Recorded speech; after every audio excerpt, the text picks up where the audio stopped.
This is your ultimate stop for everything sports. The Golden State Media Concepts Sports Podcast. Should I say more? From the NFL, MLB, the NBA to MMA, it's all in here. The Golden State Media Concepts Sports Podcast. Listen now.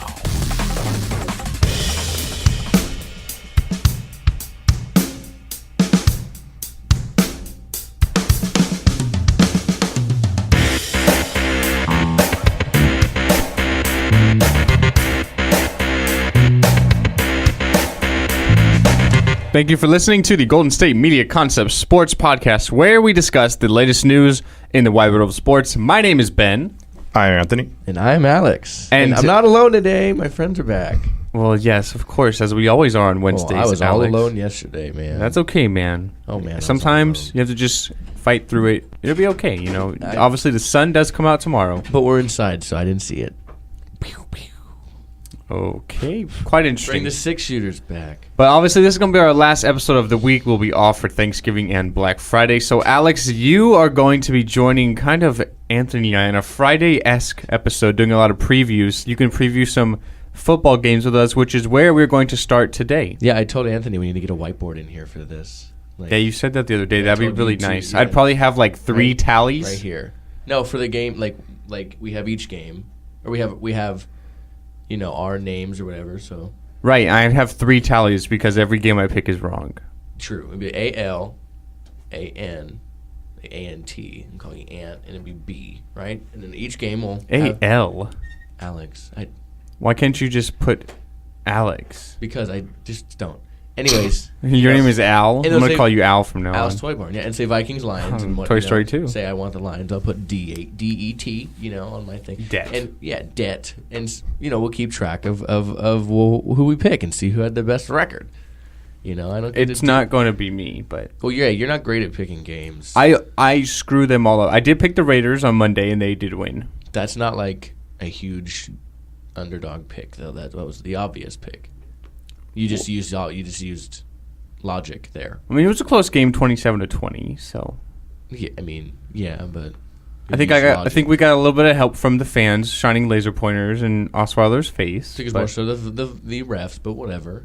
You know, whatever you think. Maybe that too, but it's up to you. Whatever you think. Okay. I'm excited. All right, so let's do some previews. Okay, well, let's start with the Thanksgiving games. We have a trio of them. Yeah, Vikings, Lions, Redskins, Cowboys, and the Steelers, Colts. So we have two division games in the NFC North and the NFC South. East. I'm sorry. And then the AFC, it's South and North, so that's what confused me there. AFC matchups, but two different divisions. But let's start with Vikings-Lions. Vikings finally won last week after their 4-game skid. Lions are now tied. Whoever wins this game will have sole division of the NFC North. Who are you picking in this one? I'll start with Anthony.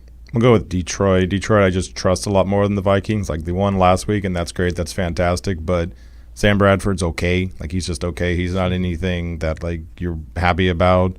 McKinnon's a leading rusher. He's got 285 yards. He stinks. And I mean, that whole running game stinks. It's their whole offensive line.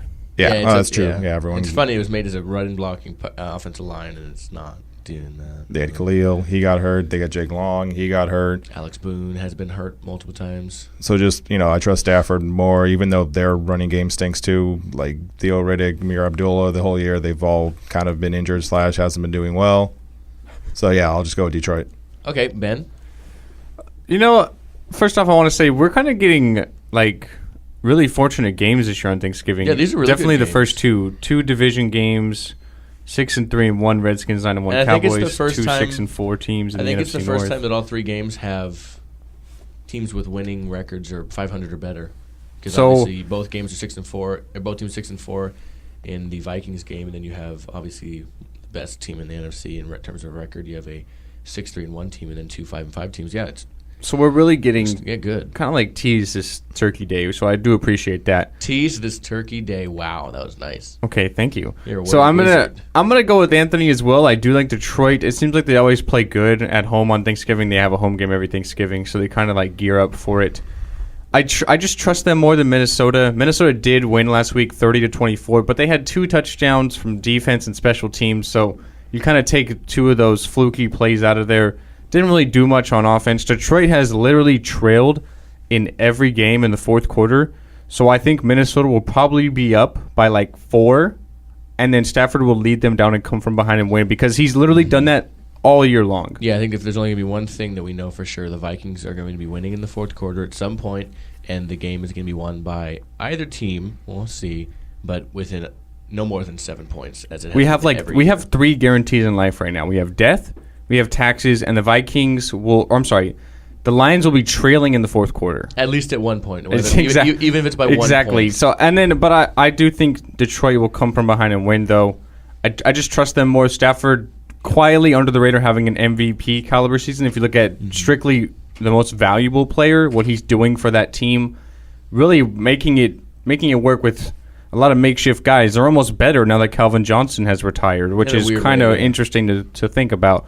So I'll take Detroit. They're at home. Short week for Minnesota. The road teams on these Thursday games are always at a disadvantage. I'll take Detroit. I'll go with Detroit in this one too. You're right. I trust them more. I think they have more going for them right now. There's too much of a question with the Vikings not being able to run the ball and all this different stuff. So I'm going to give it to the Lions. We move to the other team that plays on every Thanksgiving. That's the Cowboys. I feel like I don't have to ask you guys who you think is going to win this one. Obviously, the Cowboys versus the Redskins. Start with Anthony. Who you have in this one? Yeah, Cowboys, not only because their offensive line is insane, not because it's great, not just because Dak Prescott's good, because the Redskins just played Sunday night, like late Sunday night. And now you're going to flip that over on a Thursday. Dallas is the one, like you said, with Detroit, they're kind of used to it. They kind of understand what it's like, even though I guess Elliott and Prescott aren't. But, yeah, the Cowboys team was, like, just offensively a lot better than the, Redskins. Not that the Redskins aren't good. It's just Dallas is a lot better.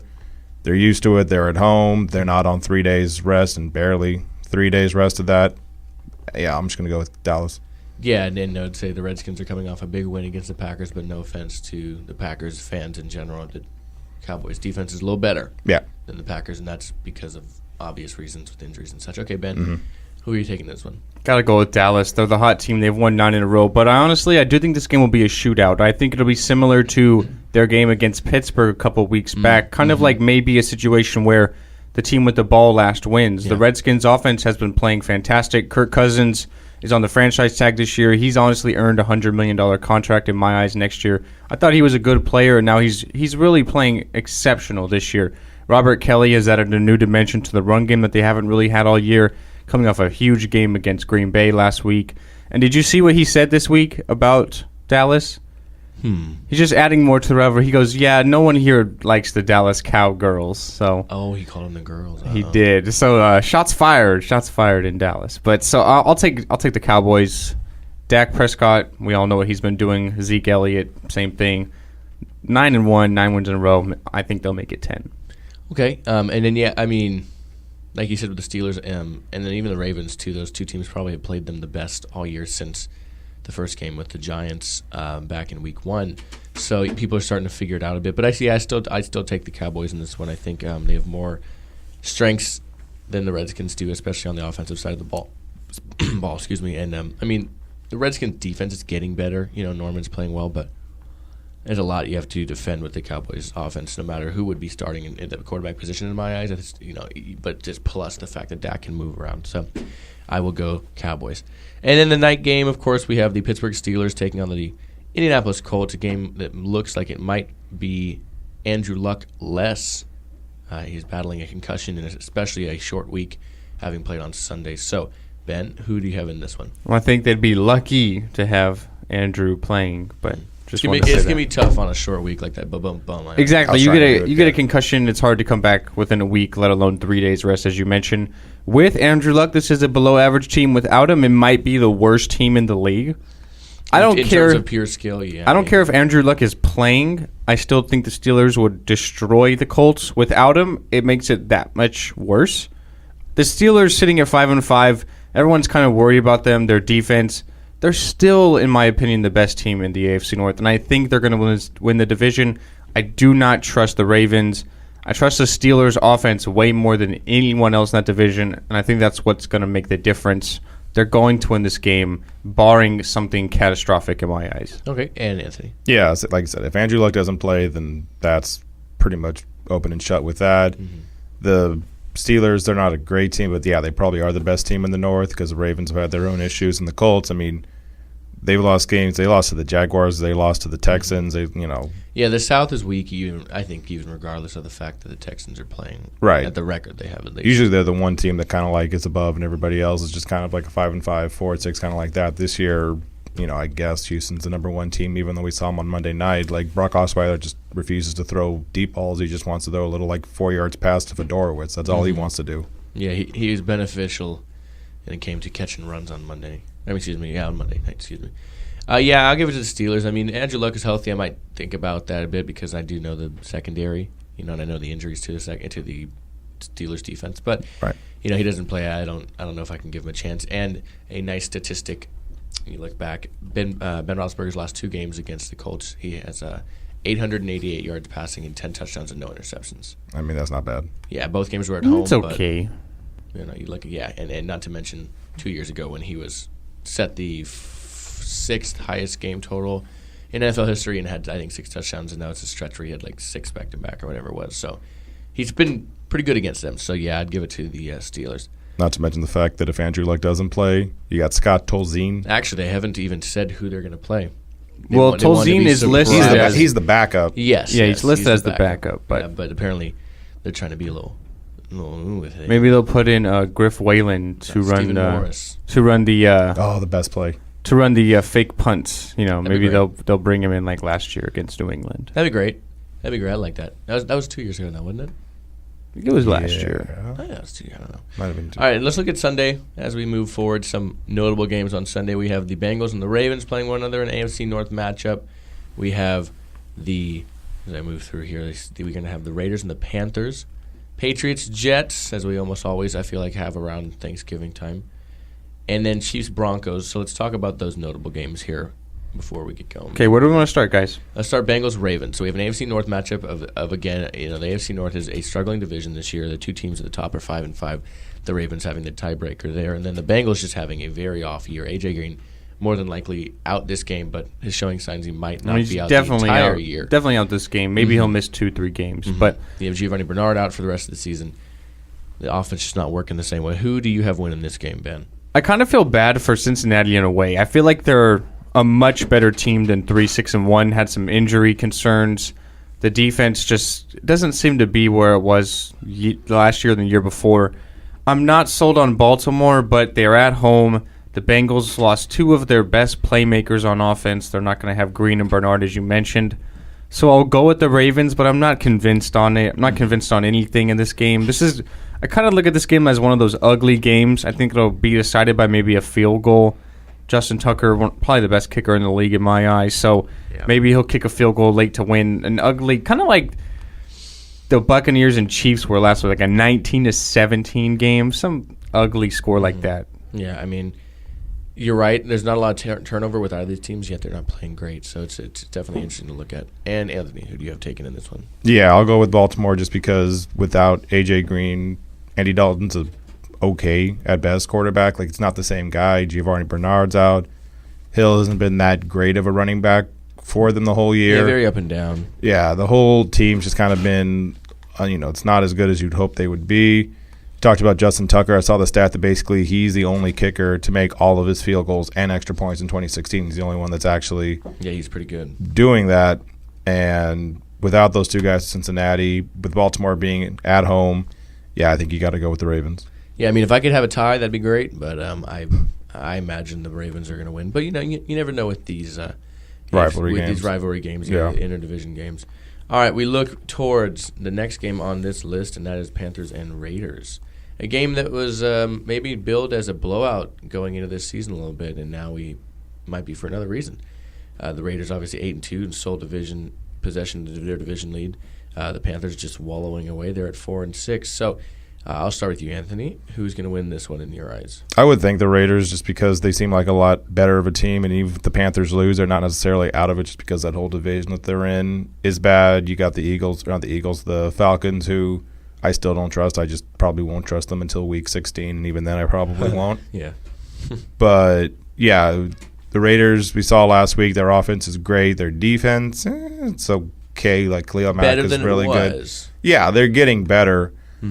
But with the Carolina Panthers, I mean, it's basically the Cam Newton show. That's all they basically have. Because even Benjamin that they brought back, you thought he would be someone who, could make a big impact. He's not even the leading receiver. That's still Greg Olsen with 745 yards. Jonathan Stewart hasn't been able to do it as much as you'd hoped he would. Cameron Austin Payne hasn't been that great. He's been okay. The whole team around him has been a lot worse. I don't know. Like, it's kind of a weird thing. Like we talked about with Calvin Johnson in Detroit, how he left the team, he kind of spread it around. Kelvin Benjamin comes and you're like, okay, that's great. He has another receiver to throw to. Now they're not as good. Now that could also be Josh Norman and everything else. Kind of a lot of things coming together. Maybe 15-1 was kind of a fluke, and now this year you can't replicate it. But yeah, I'd go with the Raiders. Okay, and Ben? I really want to pick Carolina. I really do. They have a little bit of an extra rest playing on last Thursday. The Raiders on a short week playing Monday night in Mexico, so you have to come all the way from a different country. Really, it's not far, just south. But I really want to pick Carolina. The one thing I'm sort of hindering on is the fact that they're not going to have Luke Kuechly, literally the heart and soul of their defense with the concussion issues. I'm still going to pick them anyway, though. The Raiders are a good team. We all know that. But Carolina, literally, their backs are against the wall. They're fighting for their playoff lives. I think this game is going to be a shootout. I think maybe the team with the ball last will win, kind of like we saw on Monday night with Houston and with the Raiders, 27-20. I'm going to pick Carolina on an upset. I think the little extra time is beneficiary to them. Their offense was doing good things, and then they kind of struggled in that game against New Orleans and kind of held on for dear life at the end there. The Raiders are a good team, yet they sit at 3-2 at home, so they're capable of losing at home. They're undefeated on the road. Very true. I'll take Carolina upset, though. Okay. I'm going to go Raiders in this one. I just think Carolina has so many issues this year, and one of the biggest ones is their defense. So the offense of the Raiders is one of the problems that they do not have to face a lot of the time. So I'm going to go Raiders in this one personally. Now I'm going to ignore the Jets-Patriots game because I know we are all going to say Patriots. Okay? Well, I mean, the Jets are really playing well. Okay. I mean, Ryan Fitzpatrick is back a starting quarterback. Maybe we'll see some Fitz magic. No. I'm kidding. Come on. Just turn around and leave. What if we have the butt fumble 2.0 with Fitzpatrick? Wouldn't that be the best thing of the weekend? It would be better if he fumbled it with his butt. How's that? Well, how's that even going to happen? We'll have to find out on Monday. Or what if, he goes to throw a pass and he hits it off his lineman's helmet and it bounces in the air, and then he catches it, and then he gets destroyed by a defender and then fumbles, and then it gets returned for a touchdown. Still not as funny.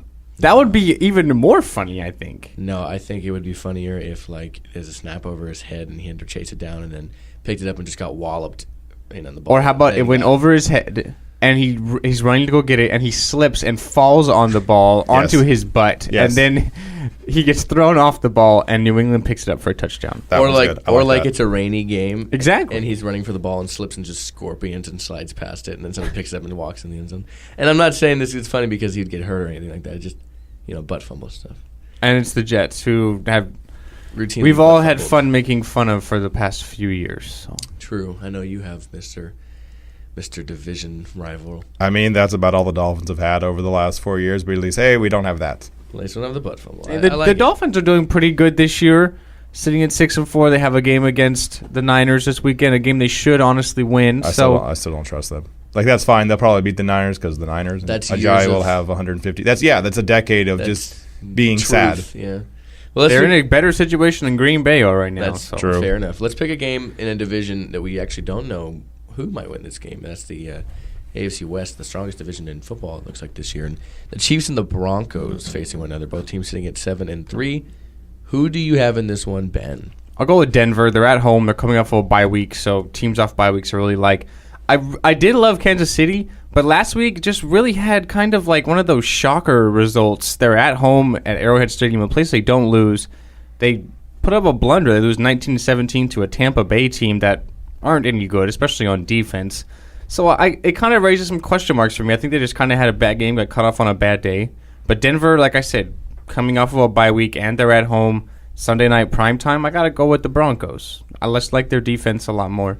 Okay, and Anthony. That's true. I do like the Broncos defense a lot more, and I think they probably just did have a weird week against the Buccaneers. You know, they're coming off of being winning the last 5 games. It basically just had a couple of clunkers. They had that one against the Steelers where they got blown out 43-14. Coming off a bye, it would make sense to take Denver. I probably will take Denver just for that reason, but I would be hesitant with that, division rivalry, everything else like that. And I trust, Alex Smith a lot more than Trevor Siemian. But that defense and Von Miller, he's rested and, ready probably to get like a sack and a half. Yeah, I'd probably go with Denver too. All right, I'm going to go with the Chiefs in this one. I'm going to be the odd man out. I'm going to be the odd duckling here. Okay. I'm going to go Chiefs. I think that they have a stronger team from front to back with the way their offense plays. They know what they have. They don't try to pretend like they have more than they have. A strong running game and out of the passing game with Spencer Ware. Alex Smith threw a red zone interception, but those are very rare from him. He's right. Any turnover is rare for Smith. Exactly. He's just very smart with the ball. He doesn't lose them games, and that's with the defense they have. That's the kind of quarterback they need. They don't need Joe Montana out there. They need Joe Montana. And Joe Montana, yeah, exactly. They need somebody who's not going to lose the game for them, in a sense. I mean, he's going to go out there and put them in a position to win. I don't mean he's just going to protect the ball all game. He's going to put them in a position to win, and I think they have more of that than the Broncos do. I mean, the Broncos are a good team, and they do have the best defense in the league. Don't get me wrong, but again, these are always really close games in the division, and I got to give it to the Chiefs, I think. Okay, and last but not least, before we get moving, let's do the Monday night game. Just real quick, just a quick look at Eagles, better Okay. team at home than they are away, and I don't trust Green Bay. Okay. Because and why I'm doing this is because you're not going to be here on Monday, so I want to get your – because we can preview this on Mondays Right. also, but I want to get your honest opinion on this one. I'll go with Green Bay. I don't trust the Eagles. The receivers drop the ball all the time. Carson Wentz hasn't been the same dude he was in the beginning of the year, which makes sense because he's a rookie. Yeah, you hit the wall. You hit the wall a little bit, even though – we've basically seen that either it's rushing or passing. It's basically Aaron Rodgers' team. I'm going to trust the Packers a little bit more, and I'm going to go with them. Okay, and I'm going to go the Eagles on that one, but I might change my mind over the weekend. We'll have to see, but Ben and I, of course, will re-preview this game. I also have an upset for this weekend. Okay, who's your upset of the – yeah, if you have one too, Ben, you can go and give it to me. I did like Carolina. Maybe I'll look for another one really quick, but go ahead. So I got the Rams beating the Saints. I would love that, I would Really? I would really like Well, that. here's the thing. I have one reason, because basically they need to get 8-8, and this is how they start to get to 8-8. They're 4-6 right now. The Saints have a terrible defense. Now the Rams also have a terrible offense, so that helps the cause. But I'm going to say that the Rams win. They get to 5-6 because the next few weeks they got kind of a rough schedule. They got the Patriots, and they got the Seahawks 2 weeks after that. Although they do the weird thing where they actually win those like division games 9-6. Yeah, they beat them. They beat them. Yeah. Yeah, but yeah, I mean Jeff Fisher's got to get to 8-8. That's what he does. So this is like the first week where it's like, okay, 5-6, and then maybe 5-7, but then 6-7, slowly creeping up to 8-8. Yeah, that's really all I have for the Rams winning. There's no real like football analysis. Just 8-8. Okay. If I had to pick one game quickly against the spread, I'll take Texans over the Chargers. The Chargers are a 1.5 point favorite. Okay. They are coming off a bye week, which does help. But Houston are unbeaten at home. They do have some good wins against Kansas City at home. I don't trust the Texans, but we can't trust the Chargers either. They seem to blow every fourth quarter lead. So I guess I'll take Houston in my upset if you go against the spread. Okay. I respect that. And then we're going to look at real quick games that they have this weekend. Obviously, there's Jaguars, Bills. As well. There's Cardinals, Falcons. There's going to be the Giants, the Browns, like you said, Rams, Saints, 49ers, Dolphins, Chargers, Texans, as you said, Seahawks, Buccaneers, Patriots, Jets, Chiefs, Broncos. We talked about the Raiders game, and so on and so forth. So those are all those games for the weekend as we stand here. But let's take our first break. We'll come back, and we will talk college football in just a minute here at the Golden State Media Concept Sports Podcast. Tired of searching the vast jungle of podcasts? Now listen close and hear this out. There's a podcast network that covers just about everything that you've been searching. The Golden State Media Concepts Podcast Network is here. Nothing less than a podcast bliss with endless hours of podcast coverage. From news, sports, music, fashion, cooking, entertainment, fantasy, football, and so much more. So stop lurking around and go straight out to the Golden State Media Concepts Podcast Network. Guaranteed to fill that podcast itch. Whatever it may be, visit us at www.gsmcpodcast.com. Follow us on Facebook and Twitter, and download us on iTunes, SoundCloud, and Google Play.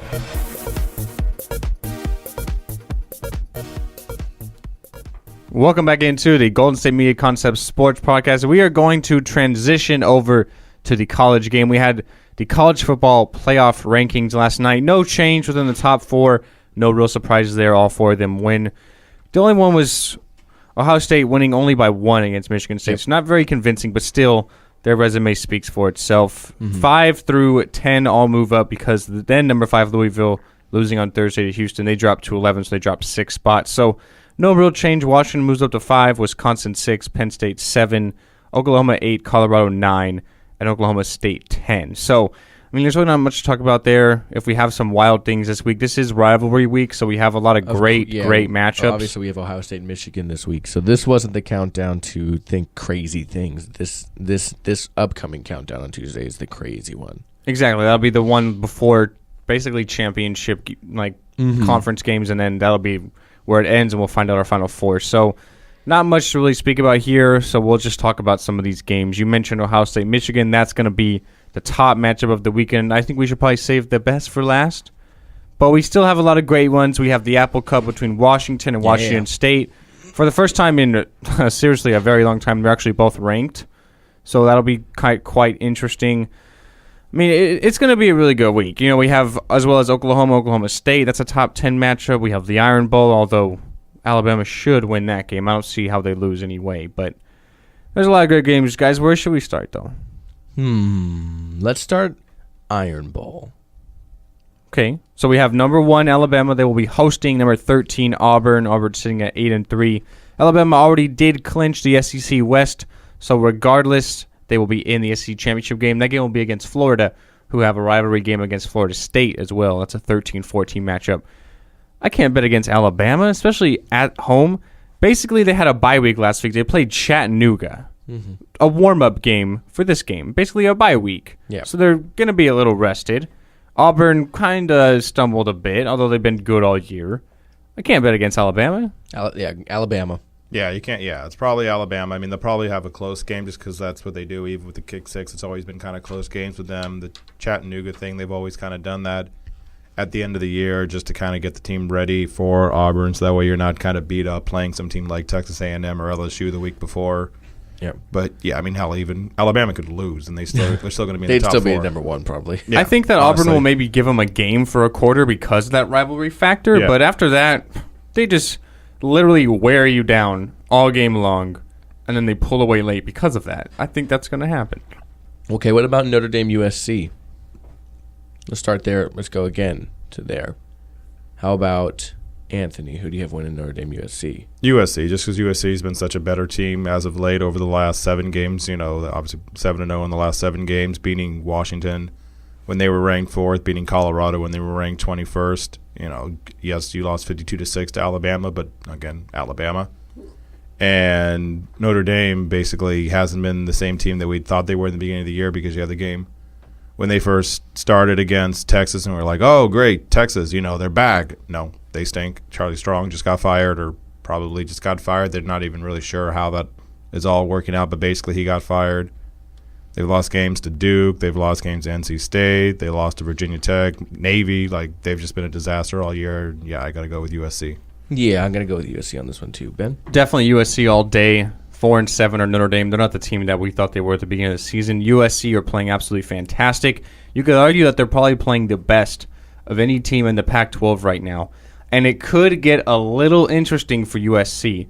Colorado do sit ahead of them in the South standings, but Colorado are going to be playing Utah this week. Definitely a tough game. If Colorado lose, USC wins, USC will be in the Pac-12 title game, having that tiebreaker head-to-head win over Colorado. That could be a little interesting. Maybe a rematch with Washington. Maybe if Washington State win. That could be a little interesting. USC are that one team that I would love if there were maybe 3-4 weeks left of the season that could maybe squeak into that top 4. You could argue that they're playing as good as some of those top 4 teams in the country are right now. Even though they sit at 12, I think they're probably out of it. you could argue that they're playing almost as good as some of them. Yeah, so I agree with I you. would love to see them in there, but I don't think it's going to happen. No, yeah, I think they're a little too far out. But, yeah, they kind of control their own destiny here. They need Colorado to lose. All they need to do is focus on winning, in a sense. You know what I mean? And as far as they can control what they can control, you know. Colorado plays Utah. I think Colorado wins that game, personally. And I do expect it to be Colorado in the Pac-12 championship game. So if you go on that side, I mean, I guess in that sense also I'm kind of previewing the Colorado-Utah game. I do have Colorado winning that one. So, I mean, as well as you know, USC has been playing, I'm going to give it to Colorado to eventually come out of there. And Colorado have been playing really well as well. Top 10. You know, they were beating Michigan at the Big House earlier in the year. Everyone kind of thought that was a surprise, but now we can see how good Colorado is. It's not so much. So, I agree with you on that. Okay, what other games do you have for us to preview, Ben? I guess we can go Oklahoma State. I mean, that is a matchup within the top 10 we do want to look at. You know, it's not going to be going down necessarily this week, but it might be going down somewhere next week. So I think that could be interesting. We'll probably save that for next week, though. So I guess we should definitely look at Michigan-Ohio State then. Okay, so Michigan-Ohio State. We have the 2 and 3. It's the highest seed these both teams have been combined since they played each other back in 2006, I believe, when they were 1 and 2. I'm giving it to Ohio State. Michigan has a quarterback problem right now. They had a problem last week when one was healthy still in terms of production. Ohio State just is a more overall better team, in my opinion.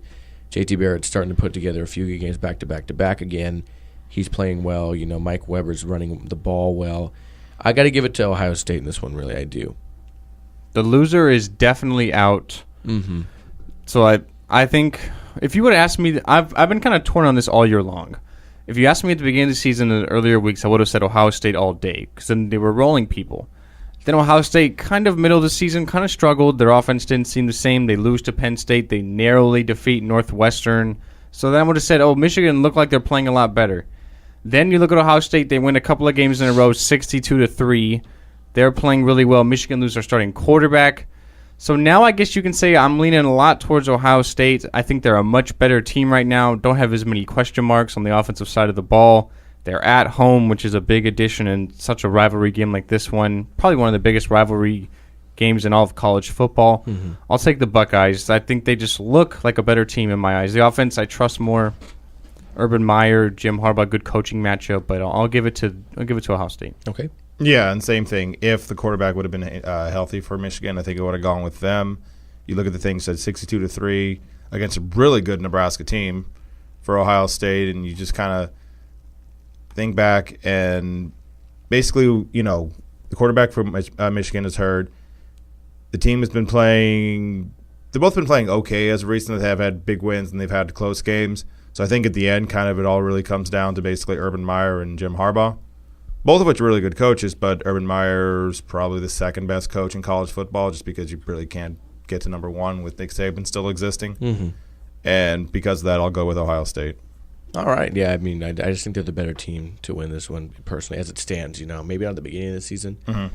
But and it's in Columbus, so that helps. Yes, exactly. Yeah, as Ben was saying. So, I mean, as the season went on, I got to give it to Ohio State now.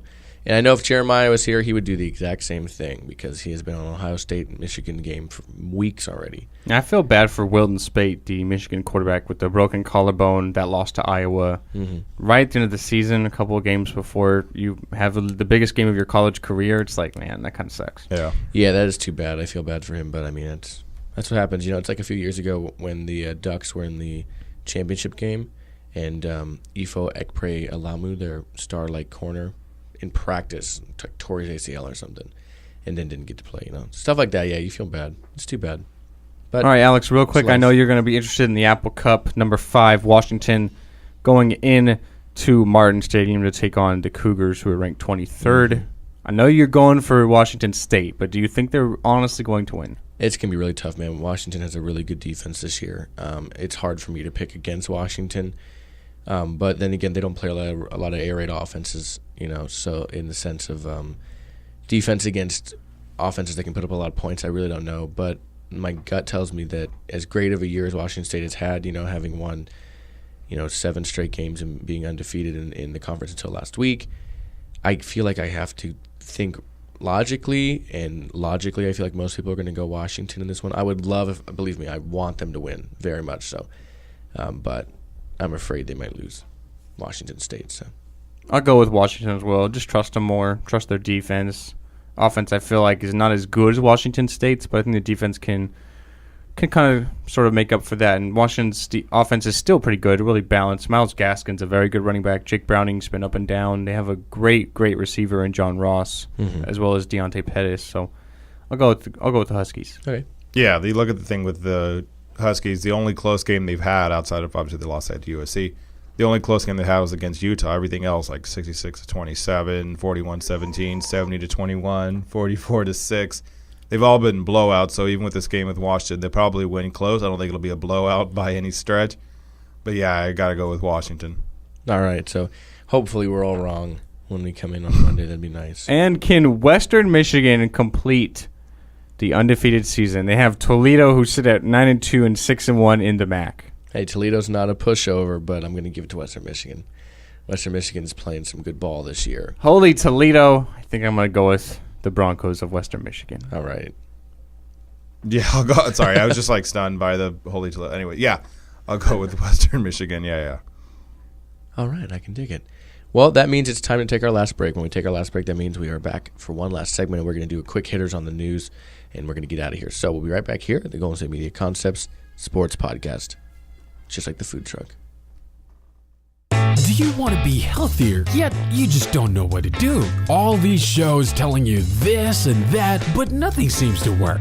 Well, listen close. Golden State Media Concepts has got something great for you. The Health and Wellness Podcast dedicated to workout trends, healthy eating habits, diet, and everything about healthy living. Join us in our banters as we help you not just live life to the fullest, but live it to the healthiest.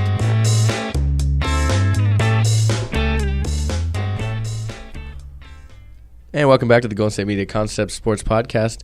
We have one last segment to do, and that is quick hitters of news to end the day. I will start. Okay. Okay. We'll start in college. As it was announced this week, Notre Dame has been asked to and ordered to forfeit their football wins from the 2012-2013 year for academic misconduct. All wins from those two seasons, and that was announced yesterday as it so came. So Notre Dame is going to appeal this decision, which I honestly think they might win. Notre Dame was the national runner-up in 2012, losing to Alabama in the BCS title game. Many people remember that one. They got blown out after having a hugely great 12-1 year. Then the Irish went 9-4 in 2013. According to the decision they made, the agreed-upon violations centered on academic misconduct by a former student athletic trainer and 2 football student athletes during a 3-year period. The trainer also provided 6 other football players with impermissible academic benefits from across 18 courses in 2 years. Now, what I am not a fan of is when this came to light, Notre Dame took this to the NCAA. They did their investigation, and they said, listen, this is what we found. We have suspended those players. We have suspended the athletic trainer. They took it upon them. They did everything right. Everything absolutely right. They got rid of the players were suspended. They were ineligible. They were asked to leave the program. They did everything that you want a school to do in this. They didn't try to hide it. They did what you wanted to. Yet, and they took this ahead of time too. This is people, we've known about this for a while.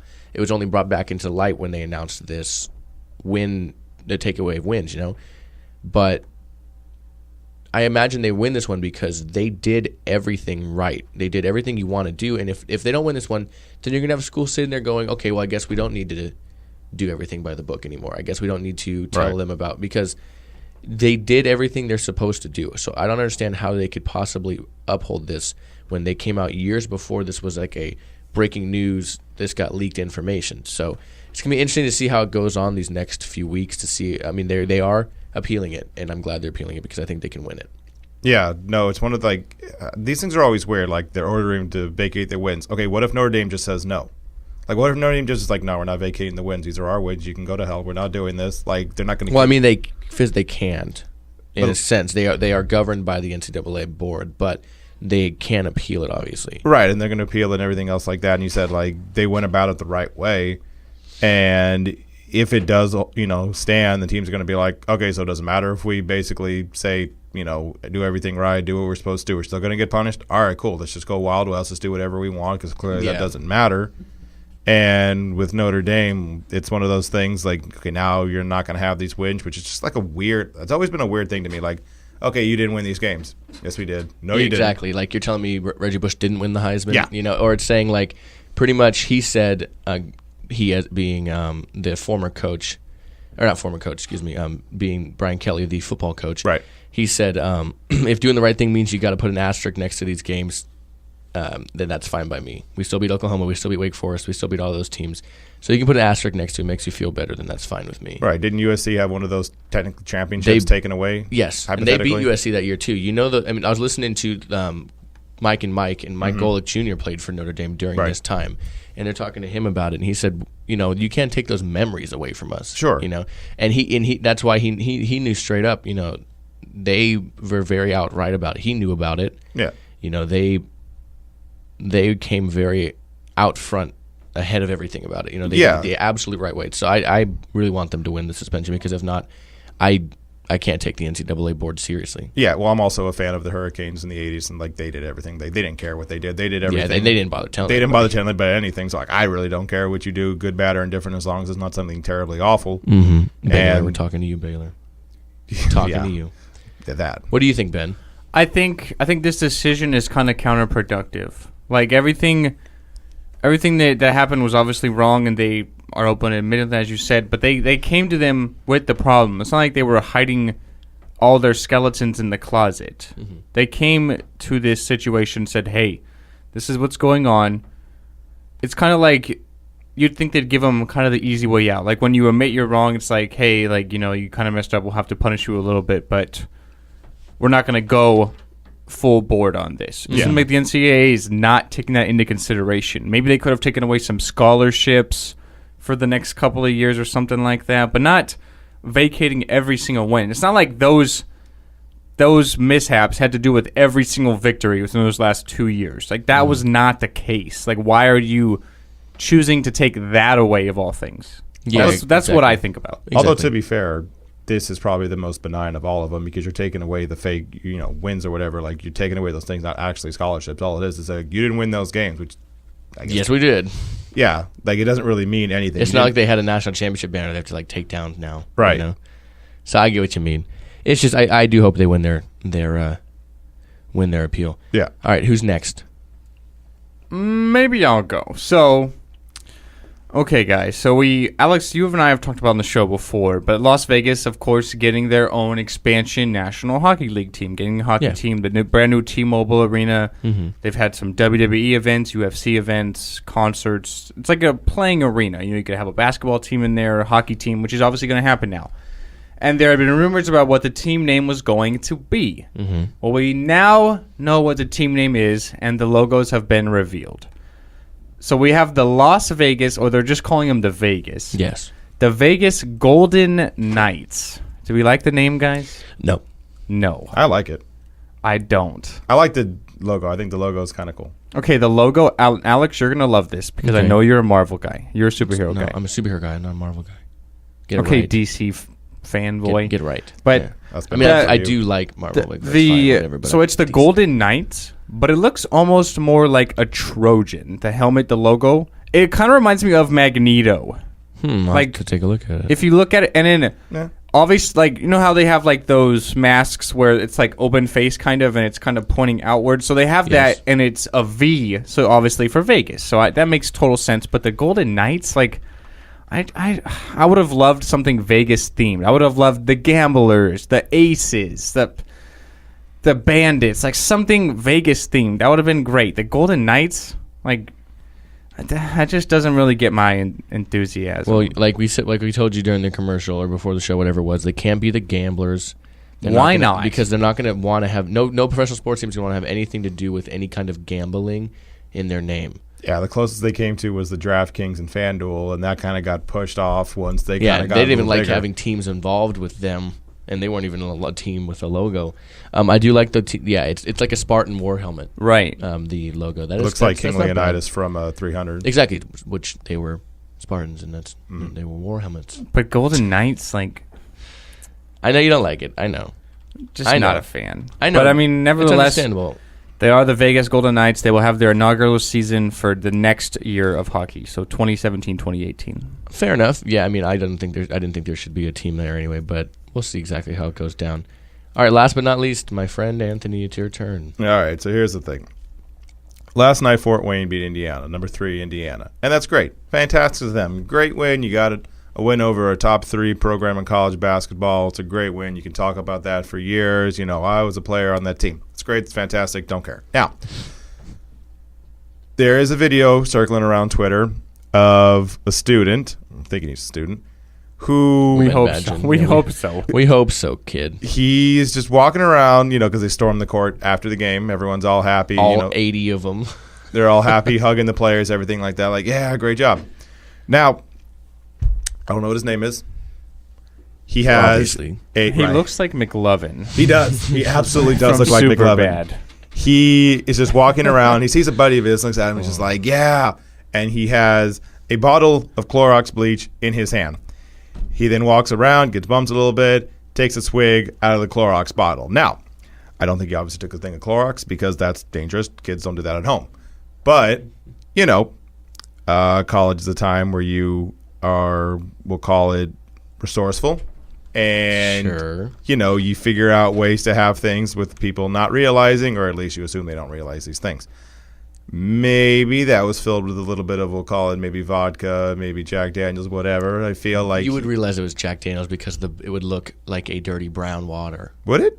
Jack Daniels is not clear, bro. I understand it's not clear, but the bottle, the Clorox isn't a clear bottle. Yeah, they are. But okay, here's my thought. Okay, and it kind of ties into what you guys think. How do you even get that into the gym? Maybe. Don't you have to like go through? Well, no, look, I think because he looks like he's someone like he's like a He probably stashed it. assistant for a team, whatever, like the stat boy or whatever for the team. That'd So be a maybe he's just mistake. like, oh, I'm going to be cleaning stuff or whatever else like Hey, that. Like, tell you what, maybe he's their laundry guy. Like, how do you get that into the gym? I can understand if maybe he's like some sort of assistant with the team, or Well, it's college too, and a small college at the that. team's janitor or something. I don't know, but let's like, don't you have to go through some sort of security custom where they check you and like, hey, you have some bleach, like. Why is do you that? have that? Like, Oh, or I'm like, gonna what's clean- inside? have a stain. Like, what's inside of that? Like, why would you have to? You know what I mean? I mean, I got a Magic 8 Ball into How do you into a San get Jose that Sharks game. into a stadium? Yeah, they didn't. There's like put your non-metal, put your metal things in the thing. I was like, okay, just walked in with a Magic 8 Ball. I mean, I can't do anything unless I want to throw it on the ice. I was It's gonna say, gonna what is break that? in my Magic 8 Ball. But yeah, it's a smaller school, Ben. I mean, they may not have the same, kind of. I restrictions. realize they don't, but maybe he's boys with the janitor and he's like, you keep this here. Yeah, maybe he Later on in the lives game. at the school. he like lives underneath the gym in the back stock room. No, like, he lives under the bleachers. That's oh, the spot. no pun intended. What? 'Cause he has Oh, bleach. bleach. That's I was like, wait, Oh, what? okay. Real quick before we go, the Las Vegas Superbook has already put Stanley Cup odds for the Vegas Golden Knights. They sit at 100-1. They That's don't not even good. have a team yet. That's why Exactly. they're 100-1. That's why they're But 100-1. how can you even put them at 100-1 when they don't even have a team? Because it's just a base odd to give, and they'll get a Because team. what, you, and can, then you can't put them at like 1,000-1 because then people will bet because you get 1,000-1 odds. So you got to put it somewhere at like a respectable enough odds. yeah, where people are going to go, oh my god. I would think you yeah. wouldn't even have them at an odds until you see what their especially team is. because with hockey drafts or the expansion drafts, you get players from other teams also. Right, so I know it's gonna that. change a lot of stuff. Right. Obviously you don't get you're not going to go get like Malkin or Brett Burns. they're gonna get a Alex Ovechkin Yeah, with or, the first it's pick. not like an Ovechkin's going to get traded, something like that. I mean, They're gonna get Connor McDavid with the first pick. exactly. Right. Yeah, it's not like that. It's more like veterans and younger guys that maybe are cusp players and stuff at times. And every once in a while they get one bigger name, but it's not like it's not a Sidney Crosby or an Ovechkin. So, Right. but yeah, 100-1, and we'll see. But anyways, it's time to go. It's our last show of the week. We'd like to wish you guys a happy Thanksgiving. Of course, it's just tomorrow. We'll be back on Monday, Ben and I, to review all of the wonderful football that starts tomorrow all the way through the weekend, college, NFL, the likes, as well as all the sports that happens as well. We can't wait to do so. And then obviously, Anthony will be back on Wednesday to join us. But until then, we'd like to thank you so much for joining us and listening to the Golden State Media Constant Sports Podcast. Again, have a good Thanksgiving. I am Alex. Hey, I'm Anthony. And my name is Ben. And we'll see you guys next week. Enjoy your holidays and be safe out there if you're traveling. We'll talk then. Enjoy your sports holiday weekend. See you guys next time. You've been listening to the Golden State Media Concepts Sports Podcast, part of the Golden State Media Concepts Podcast Network. You can find this show and others like it at www.gsmcpodcast.com. Download our podcast on iTunes, Stitcher, SoundCloud, and Google Play. Just type in GSMC to find all the shows from the Golden State Media Concepts Podcast Network, from movies to music, from sports to entertainment, and even weird news. You can also follow us on Twitter and on Facebook. Thank you, and we hope you have enjoyed today's program.